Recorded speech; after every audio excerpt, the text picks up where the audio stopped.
Well, good morning. Bama hiker here with Brother John. Good morning. It's Tuesday, October the 29th. It's our day 23 here on the Camino.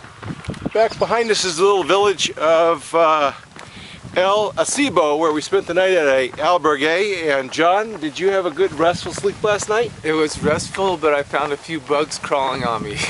Bed bugs, is that what you're saying? I think they were bed bugs because they were small and they were crawling on me. They didn't bite me, but I just felt them and I turned my light on, got my glasses, and found them and destroyed them.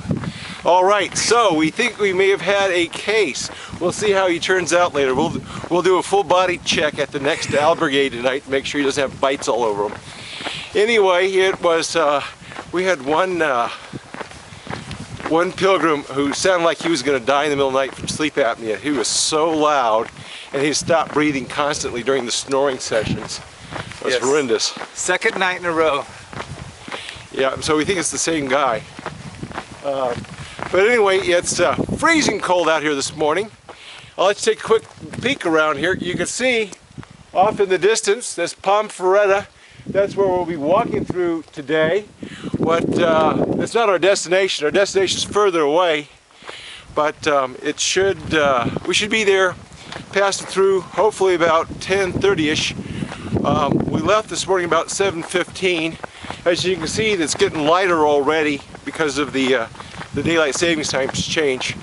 But good day yesterday, good meal last night, and hopefully my goal today is to mail some postcards as we pass through Ponferrado, and also find a new watch battery because I feel so unconnected to the world without knowing what time it is and having an alarm.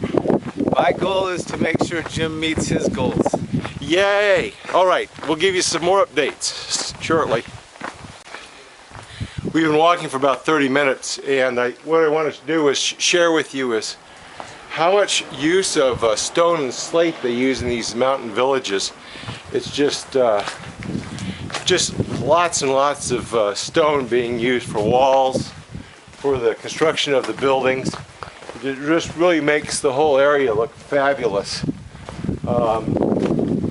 See, look back over here. You can see all that stone being used. Look at the size of this dog right here. That's a huge dog. See the puppy? Outside cold. We've seen a lot of those large dogs. They were originally raised to help keep wolves at bay and keep them from attacking the sheep herds and so forth. Dogs are well suited to the cold up here.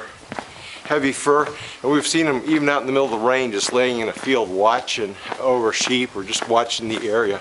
But like I said, there's just tons of stone out here being used. Let's come around the corner here.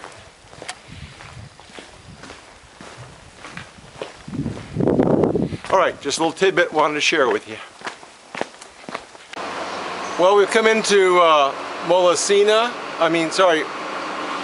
Seca, which is a pretty little town coming out of the mountains. You can see how steep the mountains are back behind us. It is absolutely beautiful out here. We noticed there's a crane over here. It looks like they're opening one of the spillways with the crane, letting more water out. There was some heavy rains the last couple days up in this area, so they may be trying to relieve some of the pressure on with the water. But it's just gorgeous out here. Old church up on the hill. We're walking over a very pretty stone bridge. Looks like there's an albergue right over here. It's been set up. It's been a nice place. Buenos dias. Yeah. And so it's just gorgeous in this little town. And we're fortunate because we'll be traveling through an area for the next 2 to 3 days that's like this, as we go from one range back up into the mountains again to cross over another range before we get to Santiago. We think we found a place to get some cafe con leche, and so we're very excited. Well, look at this breakfast special, John. Oh man, €3. Let's do it. We've got breakfast. Alrighty, we're gonna eat. We'll see you later. Okay, we're in another city, and you can guess it. Guess what time it is? It's gato time. Meow. Meow. Meow. Oh. Meow. Yes, every day we have gato time, and Well, we're going to be hopefully pushing on soon here after John has his gato time. Meow. Meow. Yeah, gato time. Hi, kitty. It's such a Going. cute kitty. So, Capel Hiker, if you're watching this, I just want to let you know what you missed out. We've got a Murphy's Irish pub here in Mula Seca. So you could have had a nice cold frosty Guinness or something here at the Irish pub if you stayed with us. But we know you're back in the States and you're having to work for a living and help keep all of us unemployed guys you know, in benefits. So thank you, we appreciate that. Absolutely. You're a good man. Good man, For us. Capel Hiker. Keep working.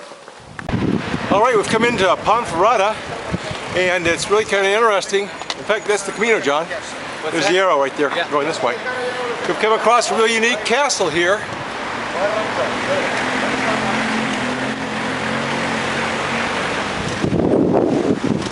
And we thought it might be worth to take a peek at it here. So let's walk on up and take a look.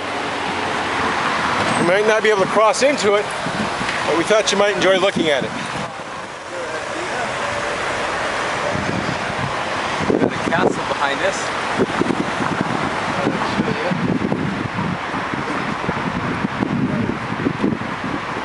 Locations. And the door does look like it's open, so let's just walk on up here.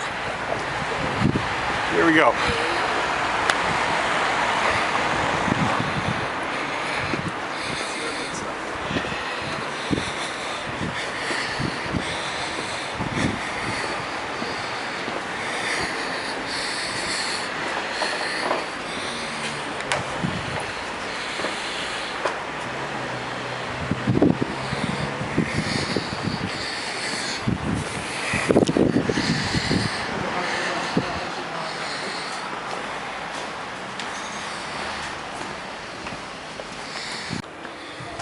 We have to buy tickets to go through it, but I don't think we'll spend the money or take the time because we do have a long ways to walk.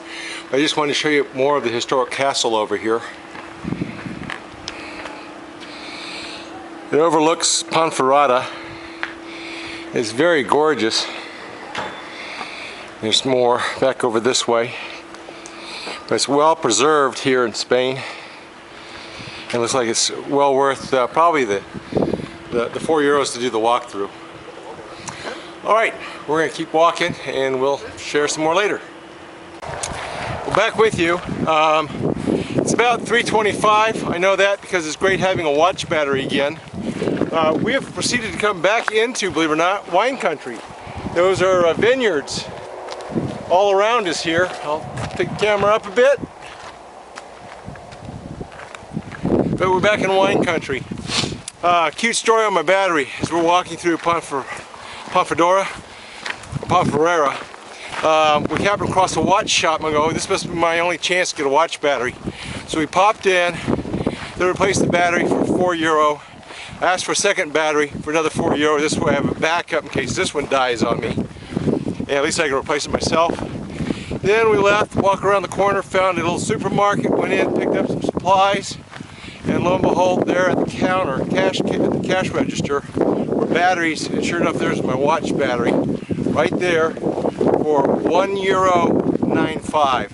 So I basically paid double for the watch battery. I feel like I was taking it. Though is Jim accomplished his goal, which means I accomplished my goal.